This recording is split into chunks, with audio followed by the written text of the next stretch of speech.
दो मित्र थे, स्कूल में पढ़ते थे। एक के आचरण बिगड़े, बहुत बुरा बन गया, शराब पीना, व्यभिचार करना, जुआ खेलना। धनी घर का बालक था और वो एक गरीब घर का बालक था, तो गंगा स्नान करना, नाम जप करना, संतों की सेवा करना, सत्शास्त्रों का स्वाध्याय करना, ऐसा विचार। अब वो धीरे धीरे दोनों का भाव अलग होने के कारण मित्रता हट गई। कुछ वर्षों बाद जब वो जवान होकर गंगा स्नान करके आ रहा था, तो उसके पैर में खजूर का कांटा लगा। अचानक उसने देखा मेरा मित्र सामने से आ रहा है, तो देखा बढ़िया कपड़ा पहने एकदम मस्ती से, और वो फटे पुराने कपड़े, गंगा नहा, तो उसको देखने में कांटा लग गया। खजूर का कांटा बहुत बड़ा होता है। अब वो बैठ गया, राम राम राम कृष्ण कृष्ण कृष्ण ऐसे बोले। वो नजदीक आया, बूट पहने हुए एकदम फेटे से। मैंने कहा था तुमसे बंद करे सब नाटक, कुछ नहीं, देख मैं मौज मस्ती से। अचानक वो आगे बढ़ा तो उसको एक पैसे की थैली मिल गई। उस समय स्वर्ण की असरफियां चल, उसने दिखाया, देख तेरे कांटा लगा खजूर का और मुझे पैसा मिला। कुछ नहीं इनमें, कुछ नहीं, सब ड्रामा है। उसको लगा वास्तविक सब ड्रामा है। जीवन से मैं चल रहा हूं, धर्म से चल रहा हूं, तो खाने की व्यवस्था ठीक से नहीं, और देखो इसको असरफियों का थैला मिल गया। वो असंतुष्ट ही था। जब कोई धर्मात्मा दुखी होता है या संशय में होता है, तो ये भगवान किसी न किसी रूप में आकर के संभाल लेते हैं, क्योंकि उन्हीं का नाम धर्म है, वही सतमार्ग है। तो एक ब्राह्मण के वेश में, संत वेश में ऐसे आए, कहा क्या हुआ बेटा, कांटा लग गया? लाओ मैं निकाल देता हूं। कांटा निकाला, स्पर्श करते ही पीड़ा गई। तो उन्होंने कहा कि तुम्हारे मन में कुछ संशय है क्या धर्म के प्रति? बोले हाँ, मेरा मित्र मैं जानता हूं शराब पीता, व्यभिचार करता, चोरी करता है, हिंसा करता है, बड़ा पापी है, उसको असरफी मिली। और मैं नाम जप करता हूं, भगवान का आश्रय लिए हूं, गंगा स्नान कर, मुझे खजूर का कांटा लगा इतना बड़ा, और घर की परिस्थिति ठीक नहीं। क्या यही भगवान के भजन का फल है क्या? तो उनका बेटा तुम देख नहीं पा रहे हो, मैं तुम्हें बता रहा हूं, पूर्व जन्म में तुमने बहुत पाप किए, ऐसे ही जैसे तुम्हारा मित्र कर रहा है। इस जन्म में तुमने गंगा स्नान और पुण्य कार्य किया, तुम्हें इस जन्म में सूली की सजा मिलती। सूली की सजा खजूर के कांटे से खत्म हो गई। अब तुम्हारे पाप नष्ट हो गए, पुण्य का नंबर आ रहा है, तो इस लोक और परलोक सब जगह सुख भोगोगे, क्योंकि तुमने अच्छे कार्य किए। और ये पूर्व जन्म में पुण्य किया था, इस जन्म में पाप किया, इसको राजा बनना था, तो ये भोग प्राप्त करके एक थैली असरफी, और जिस दिन ये सब खर्चा हो गई असरफी, उस दिन उसके पुण्य नष्ट हो जाएंगे। अब ये वर्तमान का पाप और पूर्व का पाप मिलकर इसको नष्ट कर देगा। तुम धर्म के प्रति संशय मत करो।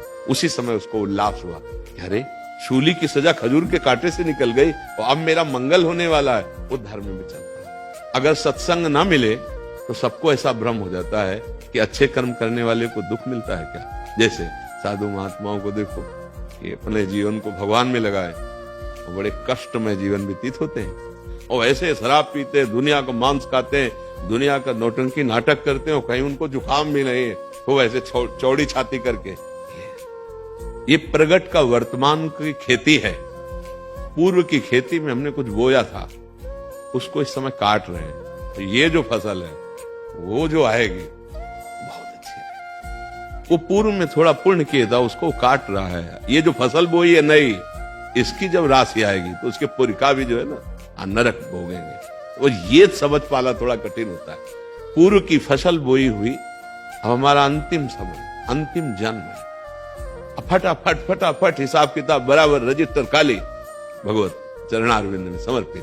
तो बड़े बड़े संतों को देखा जाता है, कैंसर हो गया, ये हो गया, वो हो गया, कष्ट भोग रहे। और पापियों को देखा है, चट्टपट चले गए, कोई मतलब ही नहीं, कोई कष्ट ही नहीं उनको हुआ।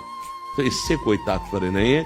उनका बहुत बड़ा चक्र चल रहा है, उसमें पिसना है उनको, और अब ये चक्र से मुक्त हो रहे हैं। अब हिसाब बराबर, तब भगवान का साक्षात्कार, भगवत प्राप्ति होती है। समझ पा रहे आप? थोड़ा गूढ़ विषय है। वर्तमान के दृश्य को देखकर किसी के भविष्य का अनुमान नहीं लगाया जा सकता, क्योंकि वर्तमान में वो कष्ट पा रहा है, लेकिन अंदर से वो सदाचरण कर रहा है, तो उसका भविष्य कितना निर्मल होगा, कितना उच्च कोटि का होगा। वर्तमान में पाप कर रहा है, बड़ा शुभ दिखाई दे रहा है, बड़ा सुखी दिखाई दे रहा है, तो अनुमान लगाना कठिन हो जाएगा कि ये तो पापाचरण कर रहा है। तो फिर वर्तमान की क्रियाओं का फल क्या होता है? लग जाएगा ना संशय कि वो माला चला रहा है और ये गंदा आचरण कर रहा है, ये सुखी दिखाई दे रहा है और वो दुखी दिखाई दे रहा है। तो वर्तमान की क्रिया का परिणाम जो भविष्य में होने वाला है, उसका अनुमान नहीं लगाया जा सकता। वो तो अनुभव गम्य है, और वो संतों के वचनों के अनुसार ही हमें दृढ़ विश्वास हो सकता है, नहीं तो बड़ा भ्रम हो जाएगा। हाँ, एक मेहनत करता है, फसल बोई, चौपट हो गई, और एक दूसरे के बच्चे का अपहरण कर लेता है, इतने रुपए दे नहीं तो इसको गोली मार देंगे, रुपए पहुंच जाते हैं, बड़ी मौज मस्ती से इस होटल उस होटल में घूम, कितने दिन। ऐसा नहीं कि परिणाम इससे बच जाएंगे, परिणाम यहाँ का तो ब्याज होगा, मूल भोगना पड़ेगा, नरक आदि, और फिर अन्य नीच योनियों में जाना पड़ेगा। इसलिए बच्चा कभी ऐसी बातों में संशय न करे, कभी ऐसी अपनी आस्था और आस्तिकता को हिलने न दे। हमारी आस्था बड़ी दृढ़ होनी चाहिए कि धर्म और अच्छे आचरण का फल अच्छा ही होगा, अधर्म और बुरे आचरण का फल बुरा ही होगा, आज नहीं तो निश्चित कल पक्का होगा, इसमें संशय नहीं करना चाहिए। समझ पा रहे हैं आप?